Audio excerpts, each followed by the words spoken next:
আসসালামু আলাইকুম। দেশ উপবাস থেকে যারা আমার এই ভিডিওটি দেখছেন তাদেরকে অসংখ্য ধন্যবাদ। এই ছাদটা আগামীকাল ঢালাই করা হবে। এটা 1850 স্কয়ার ফিটের একটি ছাদ। এই ছাদ ঢালাইয়ের আগে একজন বাড়ির মালিক হিসেবে আপনাকে কোন কোন বিষয়গুলি খেয়াল রাখতে হবে সেটা আমরা আজকের এই ভিডিওতে দেখাবো। এই ভিডিওটি দেখলে আপনাদের একটি ধারণা হবে যে ছাদ ঢালাইয়ের পূর্বে কি কি বিষয় খেয়াল রাখতে হয়। প্রথমে দেখবেন হচ্ছে ছাদের এই রডগুলি যেন কাঠের সাইডের সাথে মিশে না থাকে, যেন কাঠের সাইড থেকে 1 ইঞ্চি ক্লিয়ার থাকে, সেটা ছাদের চারপাশে ঘুরে চেক করে দেখবেন।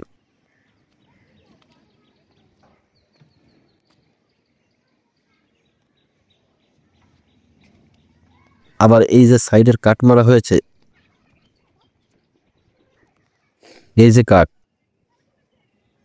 ওই কাঠ থেকে এই কাঠের সাথে যেন সাপোর্ট মারা হয় ঢালাইয়ের আগে, সেটা আপনারা খেয়াল করবেন। এগুলো এখনো মারা হয় নাই, কিছুদিন পর পর মারতে হবে। তারপর আবার দেখেন এই যে কাঠ, ওই কাঠ থেকে এই কাঠের সাথে একটা সাপোর্ট দিতে হবে। এই বিষয়টা আপনাকে খেয়াল রাখতে হবে। এই সাইডের সাপোর্টগুলো না দিলে ঢালাইয়ের সময় যখন ভাইব্রেট করা হবে তখন এই সাপোর্টগুলো সরে যেতে পারে বা বাঁকা হয়ে যেতে পারে। সেজন্য অবশ্যই এই সাপোর্টগুলো দিতে হবে, সেটা আপনারা খেয়াল রাখবেন। তারপর যেটা দেখবেন, এই যে ছাদের আউটসাইডের যে ভীমগুলি, এই ভীমগুলা তার দিয়ে টানা দিতে হবে। এই একটা টানা, আবার এই একটা টানা, এভাবে 1.5 ফিট পর পর টানা দিতে হবে। সেটা দেওয়া হয়েছে কিনা চেক করে দেখবেন। এই টানাগুলো না দিলে ঢালাইয়ের সময় ভীমে ভাইব্রেট করলে ভীম বেঁকে যেতে পারে। এজন্য অবশ্যই এই টানাগুলো দিতে হবে। তারপর যেটা চেক করবে সেটা হচ্ছে ছাদের এই কর্নারগুলো কোনো আঁকা বাঁকা যেন না হয়, যেন 90 ডিগ্রি অ্যাঙ্গেলে থাকে, সেটা দেখবেন।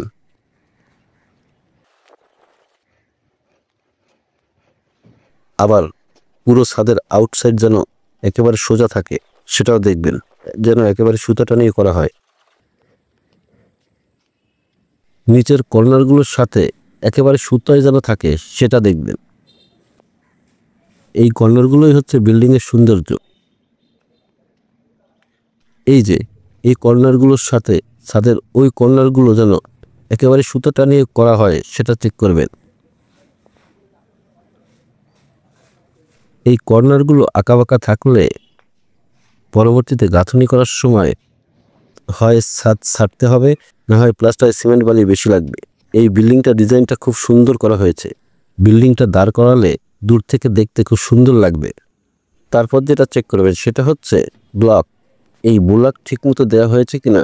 ভীমের নিচের ব্লক দিতে হবে হচ্ছে এভাবে 2টা করে একসাথে 2.5 ফিট পর পর দিতে হবে, সেটা ঠিক আছে কিনা দেখবেন। তারপর আবার সাইডের ব্লক দেওয়া হয়েছে কিনা সেটা দেখবেন। ভীমের এই ব্লকগুলোর সাইজ হয় হচ্ছে 1.5 ইঞ্চি করে, আবার 2 ইঞ্চি করেও হয়।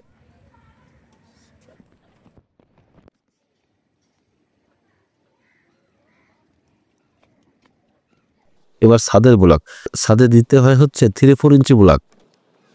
এই ব্লকগুলি 1.5 ফিট পর পর সাজাতে হবে। ঠিক এইভাবে এই দেখেন, এই একটা ব্লক, তারপর ওই একটা ব্লক, তারপর ওই একটা ব্লক, তারপর ওই একটা ব্লক, এভাবে সাজিয়ে দিতে হবে। এলোমেলোভাবে দেয়া যাবে না। সেটা পুরো ছাদ ঘুরে আপনি ভালোভাবে চেক করে দেখবেন যে ব্লক ঠিকমতো দেয়া হয়েছে কিনা। বড় ব্লকগুলোও একইভাবে সাজাতে হবে 18 ইঞ্চি পর পর, সেটা দেখবেন। এই দেখেন, এই একটা ব্লক, ওই একটা ব্লক, এভাবে 18 ইঞ্চি পর পর সাজাতে হবে, সেটা চেক করে দেখবেন। এই বড় ব্লকগুলো থেকে রডের চেয়ার বানিয়ে দিলে আরও ভালো হয়। তারপর যেটা চেক করবে সেটা হচ্ছে ছাদে ডাক্সের জায়গা ঠিকঠাক রাখা আছে কিনা, সেটা দেখবেন। এই একটা ডাক্স, তারপর ওই একটা ডাক্স, এরকম যে কয়টা ডাক্স থাকে সেগুলো ঠিকঠাক আছে কিনা সেটা চেক করে দেখবেন। এই ডাক্সের জায়গাগুলো এভাবে ইট দিয়ে বা ফাঁকা করে রাখতে হবে। এইগুলো না রাখা হলে পরবর্তীতে ছাদ কাটতে হবে। তারপর ছাদের এই রড প্লেসমেন্ট একেবারে সোজা থাকবে, ঠিক এভাবে, সেটা ঠিক আছে কিনা চেক করে দেখবেন। তারপর আবার ছাদের রডগুলো ঠিকঠাক মতো বাঁধা হয়েছে কিনা সেটা দেখবেন। তারপর ছাদের ড্রয়িং অনুযায়ী গ্যাপ ঠিক আছে কিনা 5 ইঞ্চি বা 6 ইঞ্চি পর সেটা দেখবেন। তারপর হচ্ছে ছাদের ইলেকট্রিক পাইপ ঠিকমতো দেওয়া হয়েছে কিনা, ছাদে কয়টি এসির পয়েন্ট থাকবে, কয়টি ফ্যান হুক থাকবে, গিজারের লাইন কয়টা থাকবে, তারপর লাইট পয়েন্ট কয়টা থাকবে, তারপর বিল্ডিংয়ের এইচডিবি বোর্ড কোথায় থাকবে, সেই অনুযায়ী পাইপ ঠিকমতো নামানো হয়েছে কিনা, এরকম সকল জিনিস ঢালাইয়ের আগে চেক করে দেখবেন। তারপর হচ্ছে ছাদের পলিথিন। এই পলিথিনটা আপনাকে ভালো মানের দিতে হবে। এই পলিথিন যদি ভালো না হয় তাহলে ছাদ খোলার পর পলিথিন ছাদের তলা থেকে ভালোভাবে ওঠে না। এজন্য পলিথিনটা আপনাকে ভালো মানের কিনতে হবে।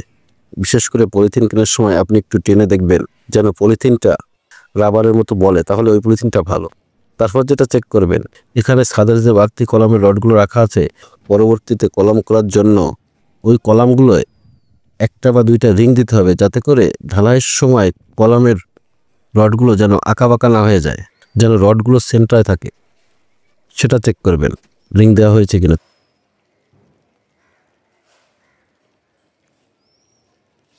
তারপর হচ্ছে কলামের রডে যদি কোনো ল্যাপিং দেওয়া লাগে তাহলে সেটা দেওয়া হয়েছে কিনা সেটা চেক করবেন।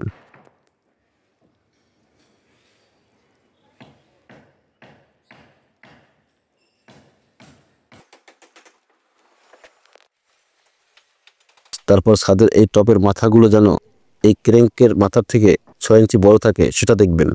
তারপর এই টপগুলো যেন ঢালাইয়ের উপরে উঠে না যায়, যেন ঢালাইয়ের ভেতর 1 ইঞ্চি থাকে সেটা দেখবেন।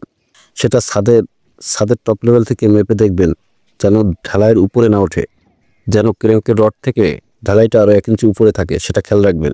সেটা ছাদের চারপাশে ঘুরে টেপ দিয়ে একবার মেপে দেখবেন যে কোনো রড উঁচু হয়ে আছে কিনা। এই রডগুলো উঁচু থাকলে ঢালাইয়ের উপরে উঠে গেলে পরবর্তীতে কাজ করতে বেশ সমস্যা হয়।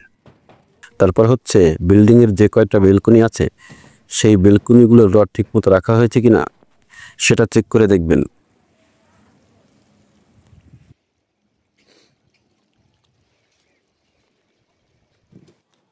তারপর হচ্ছে ছাদ থেকে মেপে কলামের এই সোজা একটা দাগ দিতে হবে, যাতে করে ঢালাইয়ের সময় ঢালাই কতটুকু উঠবে সেটা উপর থেকে মাপলে বোঝা যাবে। তারপর হচ্ছে সিঁড়ি। এই সিঁড়ির ধাপগুলো একটু ভালোভাবে দেখবেন যে ধাপের কাঠগুলো ঠিকঠাক মারা হয়েছে কিনা। তারপর হচ্ছে নিচের বাঁশ। এই বাঁশ যেন পরপর 2টা বাঁশ খারাপ না হয় সেটা চেক করে দেখবেন। তারপর হচ্ছে ছাদের উপরে শাটারিংয়ে যেন কোনো ছিদ্র না থাকে সেটা দেখবেন, যেমন এই একটা ছিদ্র।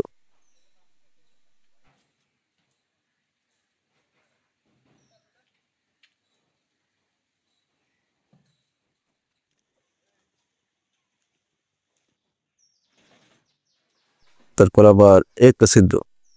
এরকম কোনো ছিদ্র থাকা যাবে না। এগুলো ঢালাইয়ের আগে সবগুলো আটকে দিতে হবে, সেটা খেয়াল রাখবেন। তারপর হচ্ছে ঢালাইয়ের আগে যদি আপনার ছাদের আশপাশে কোনো বিল্ডিং থাকে তার ঢালাইয়ের সময় যেন মশলা ছিটে সেই বিল্ডিংটা নষ্ট না হয়, সেজন্য ছাদের চারপাশে পলিথিন দিয়ে দিতে হবে। বিশেষ করে যে সাইডে বিল্ডিং থাকবে সেই সাইডে আপনাকে পলিথিন দিয়ে আটকে দিতে হবে, যাতে করে ঢালাইয়ের সময় মশলা ছিটে সেই বিল্ডিংটা নষ্ট না হয়ে যায়, সেটা খেয়াল রাখবেন। ভিডিওটা যদি আপনার একটু ভালো লাগে তাহলে একটি লাইক দিবেন, আর সাথে সাবস্ক্রাইবটি করে দেবেন, আর পাশের বেল বাটনটি অন করে দেবেন, তাহলে পরবর্তী ভিডিওটি সবার আগে আপনিই দেখতে পারবেন। ধন্যবাদ। আসসালামু আলাইকুম।